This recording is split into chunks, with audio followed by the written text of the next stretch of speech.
And video.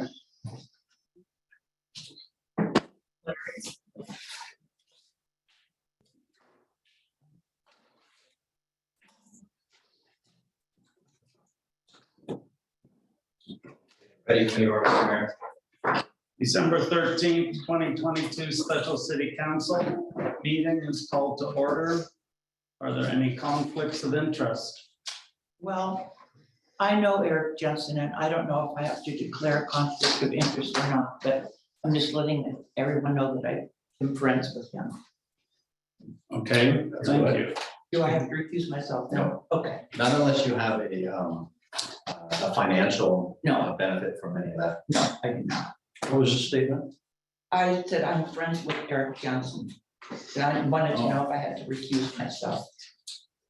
Chad, did anyone sign? Check out. So.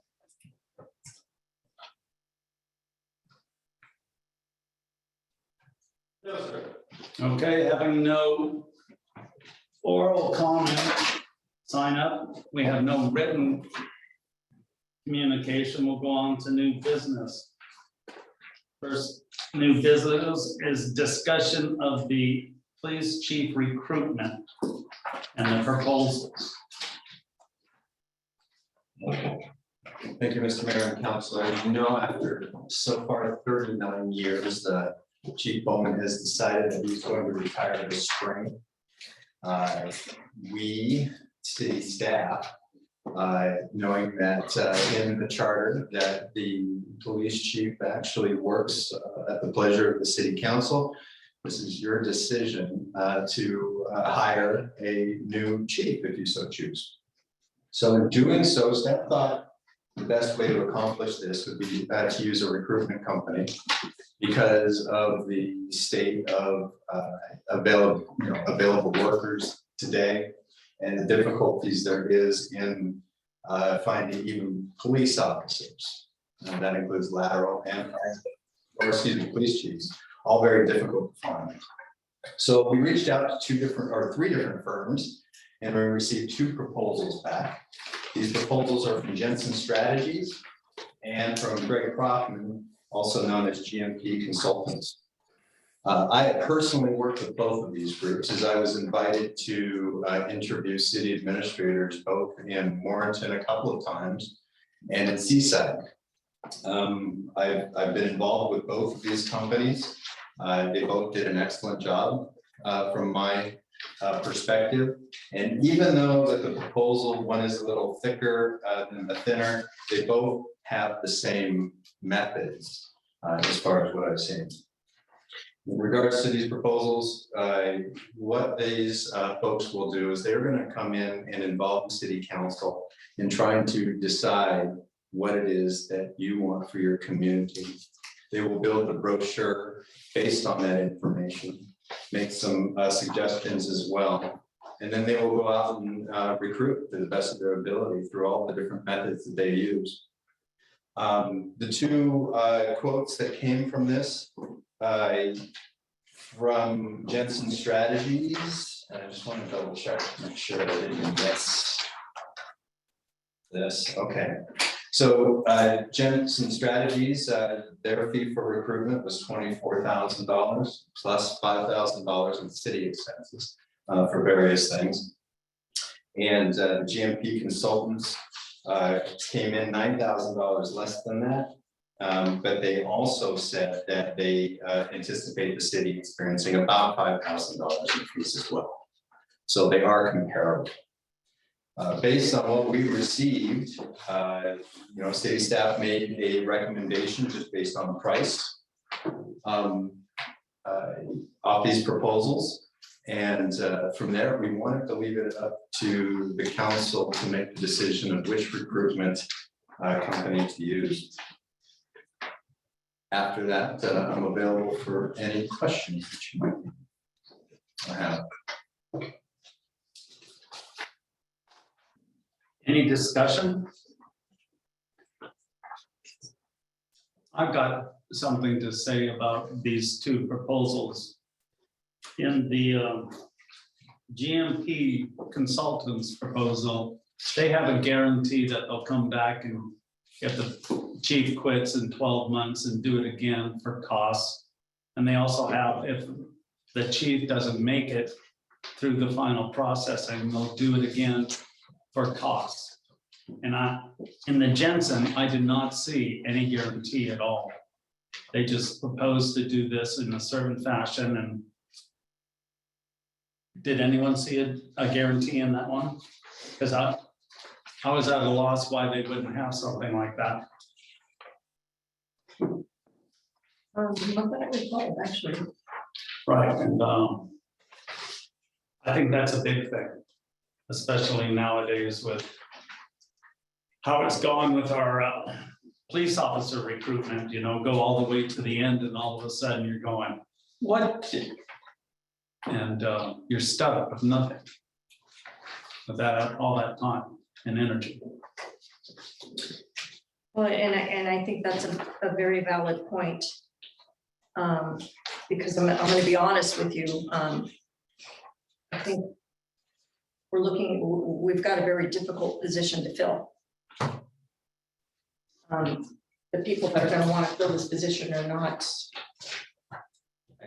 there's not gonna be abundance of them. I'm predicting that right now. Mhm. We're gonna have a very, very tough time recruiting for this position. And so I would agree with you on that. I concur, there's no guarantee in the Jensen Strategies proposal, nor I bet I didn't talk to them about that either. Right, I do and that- remember GMP. That could just be an oversight on their part, or maybe they don't have one. And unfortunately, when it's written and you can see it in a proposal, it's something that, for me, will draw my eye and give it credence as far as it's not as thick as the Jensen proposal, not as detailed, yet there's those 3 situations where they'll come back. And I'm just concerned that with how it's gone for the police officer, the chief may be the same kind of situation where we find that he's not a fit for this city and we have to do it all over again. But I'm not set in stone. So if anyone else has something to say about it, please speak up. Well, the one thing that spoke to me about the Jensen strategy, well, there were a couple of things about the Jensen strategies that proposal that spoke to me. And that was number one, that they're working a lot, not only in Oregon, but in our area. They seem to know our area. And that seemed like a positive to me. But the other thing that appealed to me about their proposal was the public interaction, the taking control and helping facilitate public interaction, getting the public on board, which is something that we really need in our community. Clearly, from the way things have been going recently, the public wants a say in important decisions like this, and I think that we should allow them at least some kind of input on something as significant as a police chief position. Oh, I agree. So if we don't go with the Jensen, I mean, we don't need somebody else to facilitate that. We can facilitate that on our own. I just don't want to have that overlooked. I'm just saying that we'll have to step up and do that on our own. Right. Councilman, I did speak with both of the groups about this particular issue because and they both think it is important that there be a public portion of this as well, whether that be meet and greet or part of, also being potentially part of the interview panel, depending on how they set that up. Generally, it's about 3 different panels, one for the public, one for the staff, and then one for the council. Okay. And they both kind of go around, or they've used that in the past. And when I asked Mr. Prothman about it, he showed me on page 4 that he wants to work with you to put together the structure of how it is. And he did mention that there be some public contact as well. Okay. So that is something that he did mention we would do, but it's not in the proposal. Okay. Other than we'll help you decide on the structure and schedule of the interviews. stood out to me was the GMP has a lot of police chief recruitment experience, while the Jensen didn't list any police chief Right. experience recruitment, so. And I believe they both do have experience doing that, but Mr. Prothman is a past police officer. Both of them are past city administrators. So they might have more of a wider network folks. Okay. My comment is that both of these proposals, when they list their clients and their former clients, they're all much larger cities than us. I think we might be the smallest city that they would be servicing. And in the GMP plan, they say that they're going to email, or just mail, I'm sorry, 300 to 500 letters of invitation to police chiefs in Warrenton, Washington and Oregon.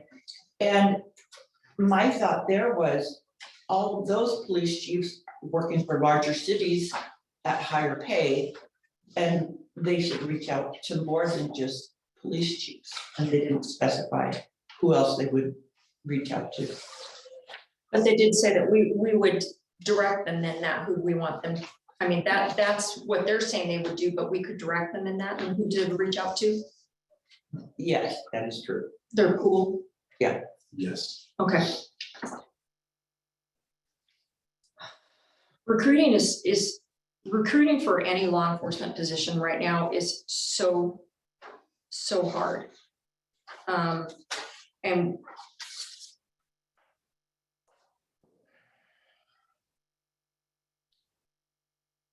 you know, you hate to narrow down the field, but I would prefer, and I would hope that they would start the focus, or that we would have an intense focus somewhere in Oregon, because we're looking at, it's now December, we're looking at end of March. Ideally, we have somebody, because our police chief is not only the police chief, he's actually an element of our patrol. He needs some kind of training, and that can't, I mean, it's not just, you know, the beach is to the west and here's your keys. You can't do that anymore, because that'll create too much vicarious liability for us. I mean, there really is a time element for us here, and in the background, we need to be thinking of an alternative plan as far as how we're going to have coverage if we come to the end of our timeline and we don't have anybody in this position, and we don't have anybody trained up in the second position. But when we find this person, he's going to need to be trained. And if we get somebody from another state, he's going to have additional training in order to bring him up to the state requirements. So again, I'm not trying to reduce the pool of people that we are going to market to, because we really need to market to everybody. Ideally, we'll have an intense focus on what's in Oregon. But that's also gonna, it's gonna make our lives a little tougher, because we really need a good qualified applicant for this position. Law enforcement isn't something that you want to take shortcuts on, because there's too much vicarious liability for the city. And by vicarious liability, I mean, if you fail to train your officers, if you fail to have good policies, you know, there are all kinds of things. These are the people that will create liability for our city if we don't make a good choice. Took some notes about concerns, and that would be something that we could address. Yeah, I'm predicting that we will have to find some kind of coverage, some kind of stopgap. And I have had initial meetings with the Clemson County Sheriff Phillips about that. You know, if there was worst case scenario and we were not covered, he is constitutionally mandated to help provide that coverage. But he also said that he would work with the city of Deerheart to assist if we got ourselves into that position. Right, but just to be clear, that coverage may not be what the city wants or expects. It's not going to be the level of coverage that we have now. Which is one of the items that, you know, I think that the city councilors have to determine, you know, what type of police department they really want, you know, and this is your opportunity to make some adjustments to that as well with somebody newer coming in. You know, Gearhart has enjoyed its own police force. You know, it's a small town to have its own police force. I do say enjoy with you know, a little smile. Some people have not enjoyed that as well as others, but you know, it's been a nice feature for the city of Gearhart to have its own police force, and I think it's been beneficial for us as well. So that being said, it's a choice really between these two. And I think that they'll both do a good job of accommodating what the city council desires. Preston, Well, I'm, excuse me, I've got a number of questions on this whole thing. Okay, number one, I don't know what the package is gonna be as far as trying to entice somebody that's qualified for, as a police chief, come into Gearhart, right? I mean, first of all, I think that the police chief ought to live in the city. That's the first thing. I think it should be a requirement. I mean, that way there, it gives him some sort of equity in what it is that he's doing, instead of just a job. He should know the community. Okay, second thing is, Matt Phillips has got his hands full with this county. He doesn't have the manpower, and particularly if this gun issue comes to fruition, all right? He's gonna have to pull 3 or 4 of his road warriors off just to do his administrative work on this. I mean, that's the reality of it. Why aren't we talking to Seaside? They're only 2.5 miles from us as an interim, or possibly even a long-term solution. Are we speaking to Seaside? No, not in regards to full coverage for the city of Gearhart. We haven't talked to them about that. Now, Seaside already does respond to the city. of Gearhart. Absolutely, because And vice versa. our officers, according to Bowman, our officers are all backing Seaside up. As well. And we only have 1 officer on duty. Mhm. Now the Vince is gone, right? Yes. So that means that every time that Gearhart has to send somebody over to Seaside, we don't have any police force here. Okay, there was a time when, you know, when they wanted 3 police officers here so we could have 24-hour protection. Right, and then there was a question about how you're gonna get the money. When they annexed in the condos up there, that gave them the tax money in order to hire a 3rd police officer. Well, since Vince left a year ago, we've never ever had 24-hour protection. And I can tell you that the deputy dog down there, you know, his vehicle doesn't leave his house very often. And I know that Jeff's up there in his place. So who's protecting the city? I mean, basically, apart from Jeff patrolling and Ian patrolling, you know, I mean, we really don't have much of a police force protecting this city. Nobody's rattling doors up on the front. So, you know, I mean, in the interim, if we can't find somebody that's qualified and this, you know, this up to speed, I suggest that we go on over and talk to Seaside. Yeah, and going through this process will help identify what our needs in the future are. And if we are unsuccessful in this particular work and not able to find somebody, then we will have to go down the path. But that's not the direction that we were sent initially. So at this point, we're looking at the recruitment for the police chief. And if the city wanted to get into discussions about alternative ways to handle police work, we can do that as well. But I think we should do them, if not at the same time. We need to get on this police chief recruitment as soon as possible, and then have discussions elsewhere. In regards to package, you know, what would be recommended as far as trying to find somebody that would be qualified, whether they be Oregonian or from Oregon, qualified in Oregon or not. They have some ideas about what a package should look like based on the work they've done over the last few years. And they are concerned that the amount that we pay for the police chief's position is going to inhibit, us finding the person that we might want. So those are discussions that they will help us through. In regards to, the police department here locally, if you look at, your packet every month, they kind of show what it is that they're doing as far as security checks, mileage driven, in the type of cases that they've been running. But so far with these two and with some overtime, we've been pretty well covered and have been able to handle everything that has come across Gearhart's way in the last few years. And including the time where Vince has been gone, so these guys have been working pretty hard with a lot of extra hours. But again, this is your opportunity. When you go to choose a new police chief, you can set some standards and what it is that you're looking for, and then we can search for that person who can accommodate it. Okay, but I think Preston's got a good idea about at least reaching out to Seaside and seeing if they are willing to do something for us if, let's say, the sheriff's department doesn't or can't because of this gun law. I really think that Matt Phillips has got his hands full, so, just speaking from,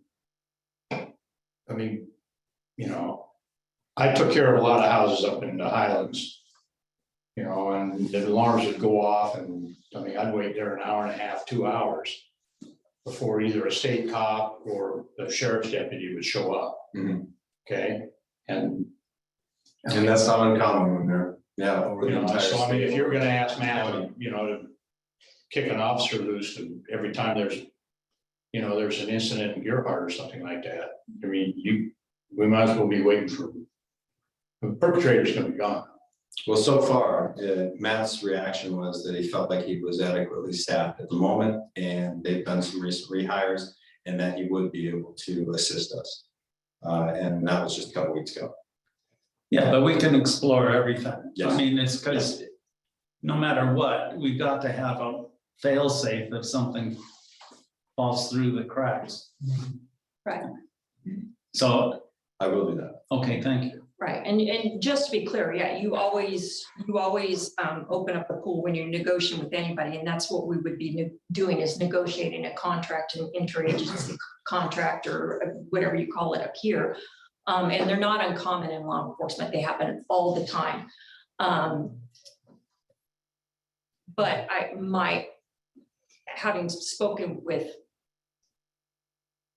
the sheriff also, my feeling is that we would get a better deal from him, and what you do when you're negotiating this contract is you negotiate it like anything else. You tell him how much service you want, what type of coverage you want, what your expectations are as far as response time, how many officers are going to be dedicated to your city and during what times, and then there's a whole lot of other things that are going to go into it as far as equipment costs, and but it could solve a lot of issues. Either way that we go, it could solve a lot of issues that we have here as far as how we store evidence, not having a locker room, if you want to talk about response times. And Preston made a good point about, it would be ideal if whoever served us lived in this city because we don't have a locker room. So let's say the guy does end up in a fight or gets sprayed with OC and now has to go change his uniform. There's nowhere in this building for him to go do that. So he has to drive home. So if we have somebody who lives out in Svensson or lives down in Cannon Beach, that's going to be an awfully long response time. But we cannot afford to limit our pool by that much. And the expectation that somebody who's relocating here that's going to be attracted to this type of job is also going to live in the city, be able to afford to live in the city on what we can afford to pay him. That just makes my stomach hurt. I think we're looking for a unicorn. I'm telling you that right now. I'm just telling you that. So we don't want to limit it to that. We don't want to make that a requirement. I would rather that we solve that problem operationally by figuring out some place where they can change clothes and then writing a policy that requires that they keep the change of clothes here. Okay. Let's go back to the proposals. Okay, instead of hashing this part of the police chief's hiring. And the only reason I'm saying No, is you're- that's we're- what we're right. here for. And, Right. does anyone else have something to say about the proposals? For or against one or the other?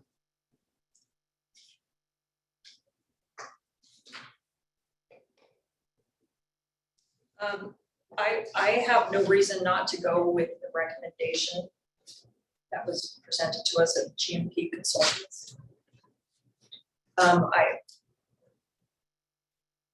don't know either of these, and I know that, well, I have no reason not to go with the recommendation with the expectation that we will do something on our own to also include the city and allow the city significant input. Okay. Which, I agree with Dana, and I do appreciate the fact that they did add a guarantee and warranty to their proposal, so. I am leaning towards GMP as well. so if someone wants to make a motion, there's one on the bottom of the staff report.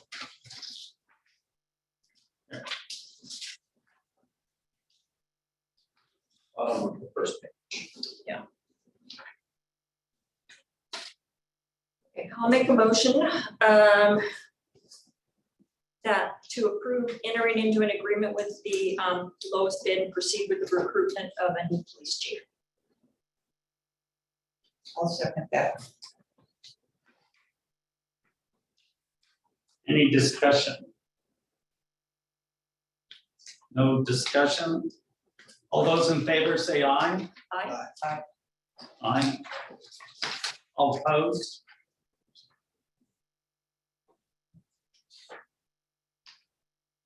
Okay, What was- that's- Preston, did you vote? I didn't hear. I'm gonna abstain from this. I don't, Well, that's your right. You can abstain. I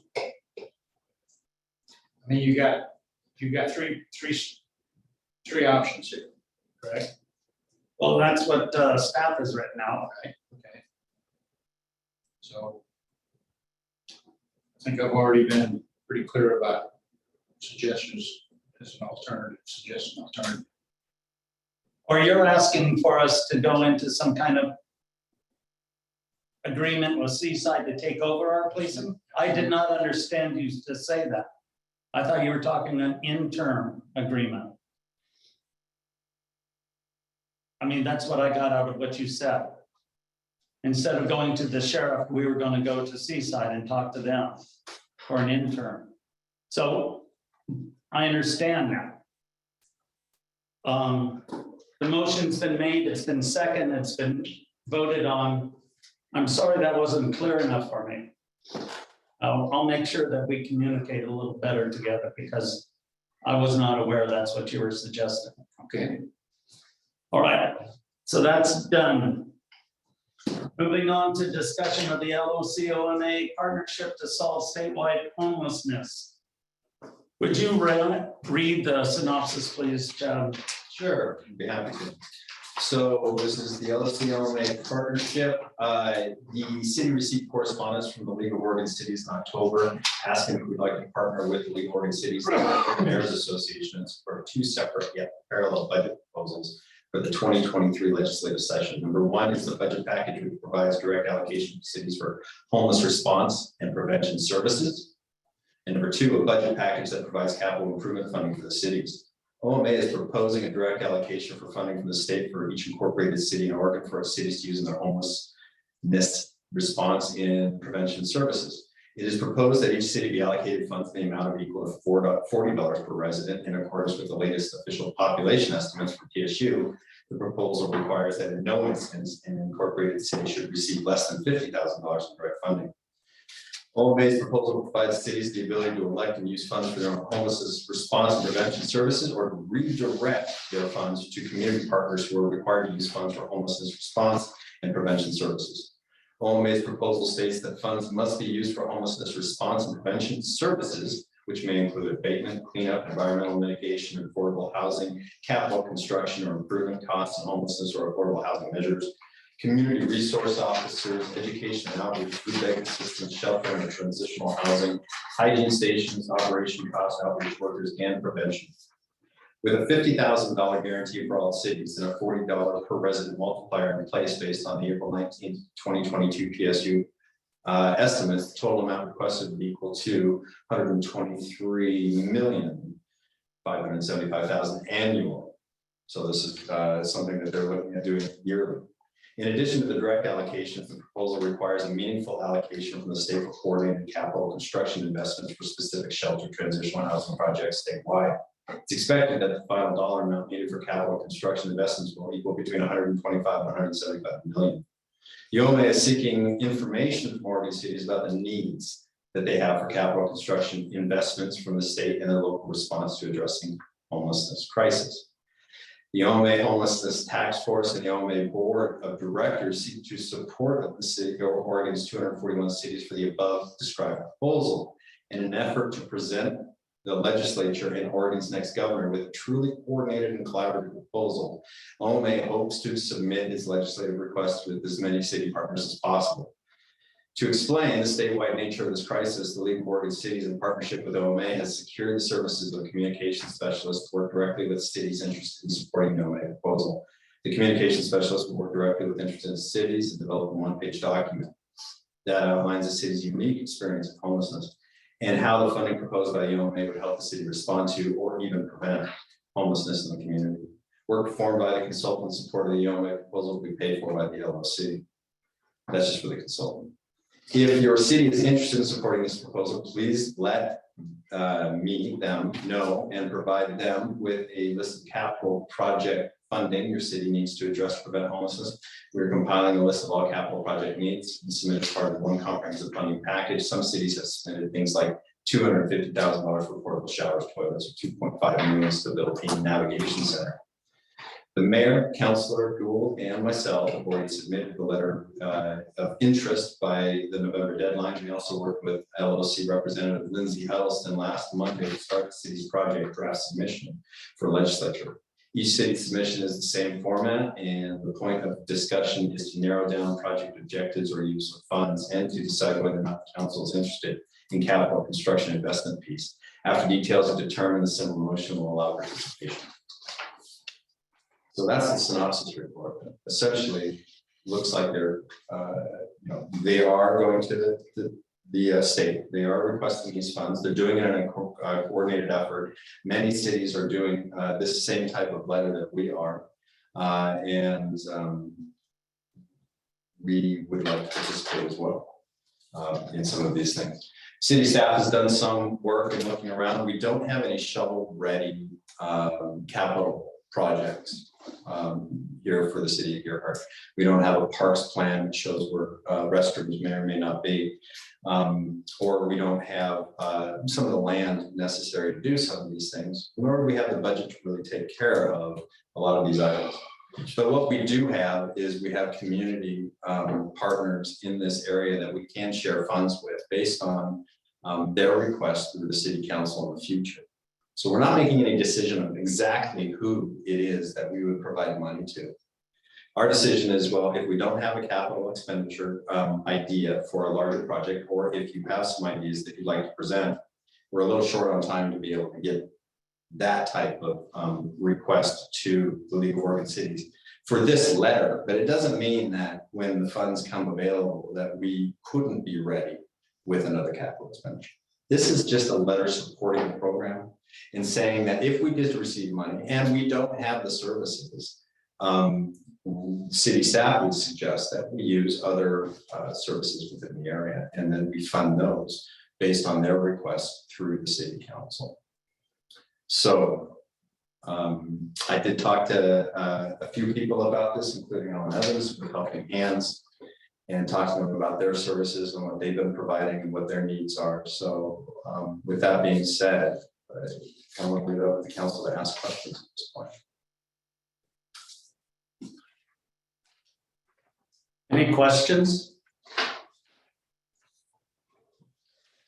So you're saying that in your discussions with them, they said that we could determine down, we can ask for the money and determine down the road who we want to allocate it to? Yes. Yes. Okay. Now, because again, we don't have the services here in town. Right. Whether through the city or really through many organizations, except for one, there's a couple here in town, the food bank and Helping Hands. But yeah. Okay. Preston. So this homelessness thing,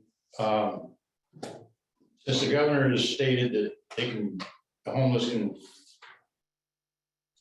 stay on any public property that is public, correct? And I don't know how much homelessness we have here in Earhart. Last week, Wednesday, the fellow that owns the apartments up, off of Gun Club Road there, he said that he had a problem with people that were camping down there between he and the U-Haul place, okay? That he was having trouble getting them out of there. So what's to keep them from uprooting there and coming on up to Leslie Miller Park? Not a lot. Okay, Isn't or that- staying on the beach, or, that's a whole great big huge state park, and according to the governor, they can stay anywhere they damn well please. So, this kind of ties into, the police force and everything like that, as to how are we gonna deal with all this? We, Down the south end of Earhart there, hide in amongst the scrub pines. We do have people that are homeless in town. We are dealing with a few cases right now, just working with some people and making sure everything's going all right. And there's some people living in cars in various places around Earhart. But I think that what it is that we would propose as staff is to say that with this budget, well, to go back a little bit, previous city council and budget committee did allow the city to put a budget aside for Chief Bowman and his group to be able to handle some of these situations. Sometimes these people are just in a really tough spot that can be handled with a tank of gas or some food or some supplies and things like that. So Chief Bowman and our police officers have done a lot of work with some of the homeless people around here, getting them what they need, and then they're able to move on to some of the other services that are provided elsewhere.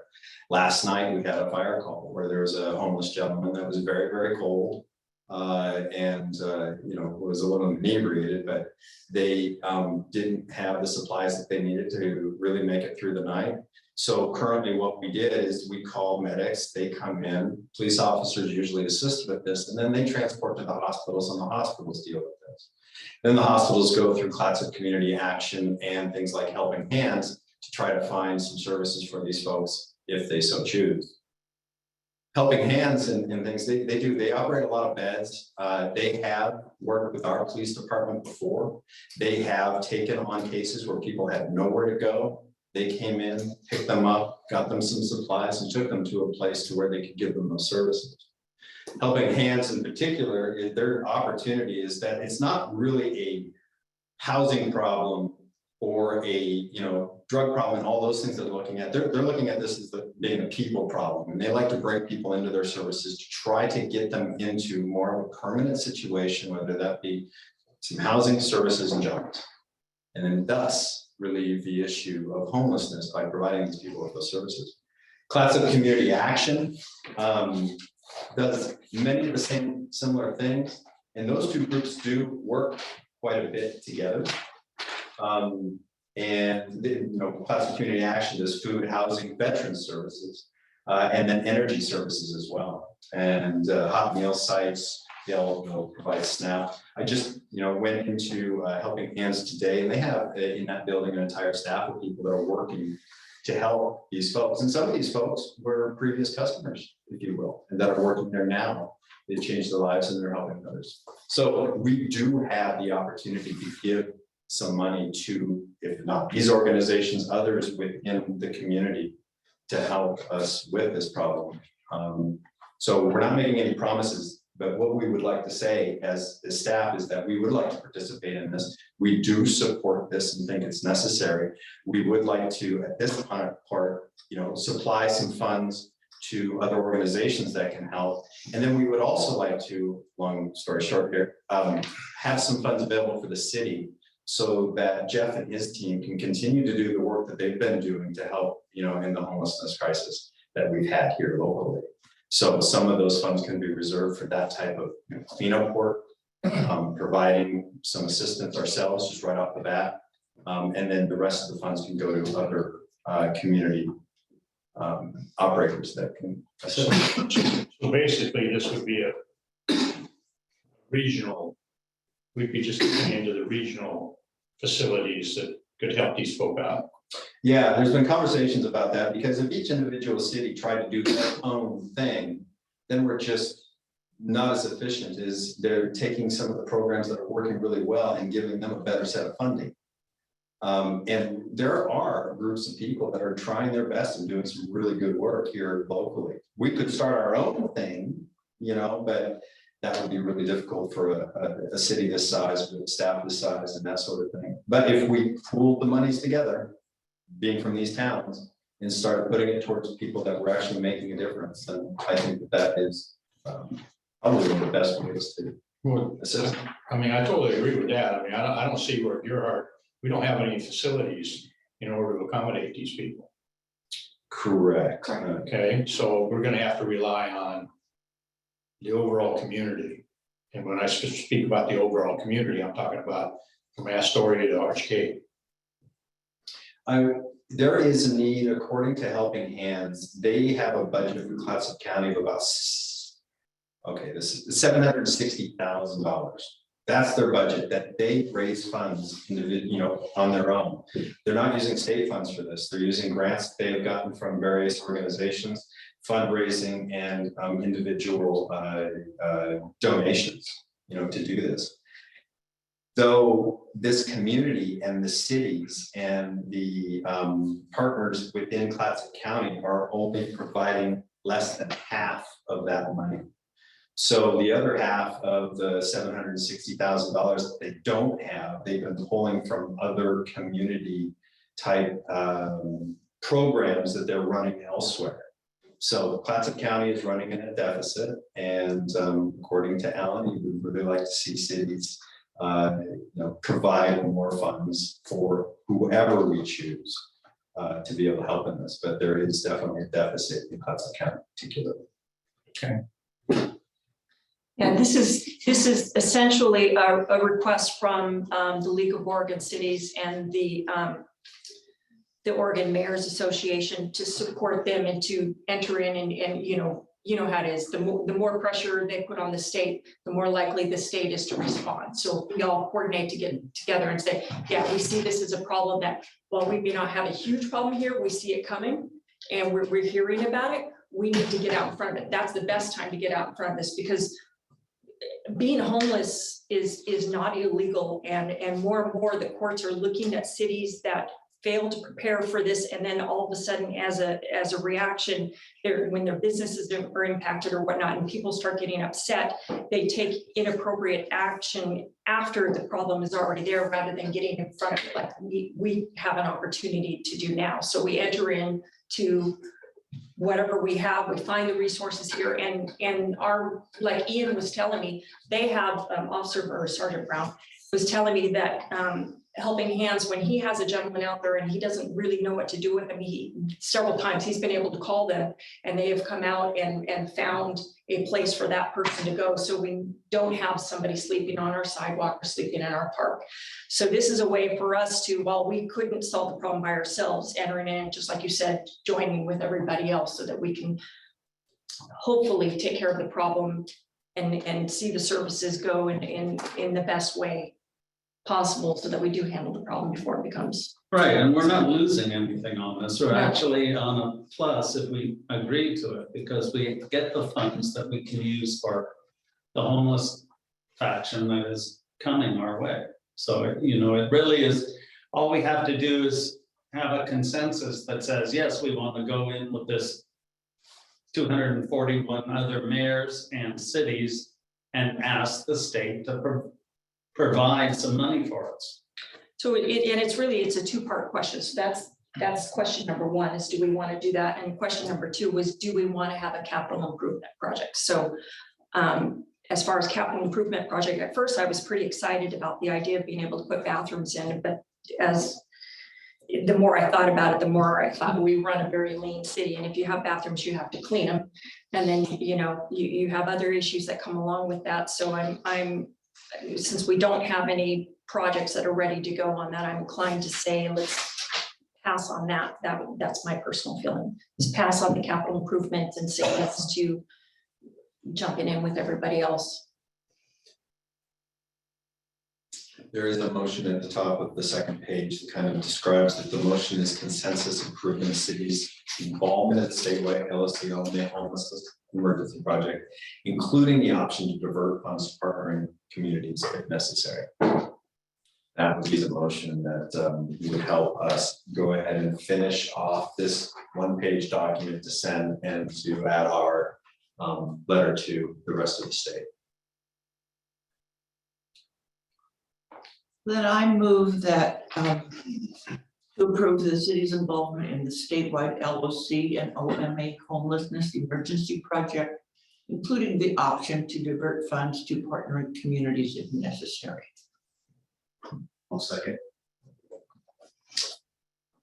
It's a motion and second. If everyone goes yay or nay, that's all we need. All yay? Yay. Yay. Yay. Yay. Thank you very much. Now that you said yay, this letter is going to entail a work session. I'm sorry, guys. I don't know if this letter. Yeah, because it says right here, CC meeting. Oh, yeah, no, just scratch that out. Just scratch that out. Yeah, which one? It's third from the fourth from the bottom. It's a specific city region request, CC meeting. That's what, yeah, that's this. I think this satisfies that. Okay, And Yeah, and a consensus is all they were working on. We don't need to be more official than that at this point. But when it comes to diverting funds, that's when you'll definitely have to get more involved.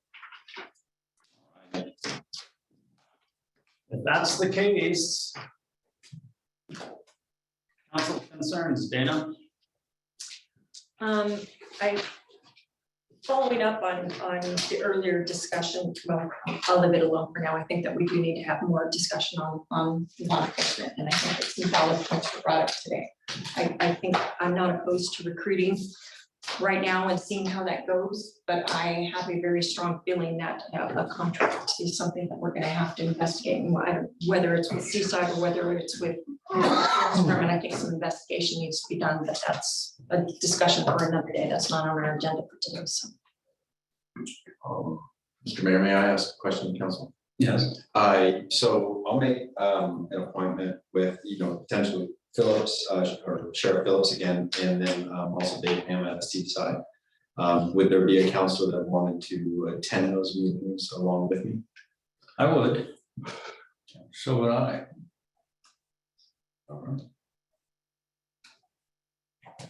I would attend, but that would create a quorum, so. Yeah. I would be yeah, okay. So if this goes further, then yes, I definitely want to be involved, but since I've already had a conversation with Sheriff Phillips off, just as a casual conversation. Hey, Chad, let's make sure that we don't come in there like we're gonna, like we're gonna overwhelm them or whatever it is, all right? So. Yes, sir. With our needs. Well, no, I mean, I think all of a sudden you got sheriff up there and like that, all of a sudden you got 4 counselors walking in, Yeah. city manager. Yeah, I'll you make can't sure do they that, know you're because there would be a coming. quorum anyway, so. I'll make sure they know you're coming. All right, Preston, you got any concerns? No, sir. Austin, I'm good. you're good. Rita, I'm looking forward to the jail tour on Friday. good. Me too. We'll all have to figure out where it is, and I don't know where that is. We'll dig up some information, make sure you have it. Yeah, okay. All right, my concern. I would like to correct some fabrications and falsehoods that have been made on the internet in regards to our last city council meeting on December 7th, 2022. At no time was the Highlands Emergency Station property mentioned at this meeting. The property that was discussed was the parkland in the dunes.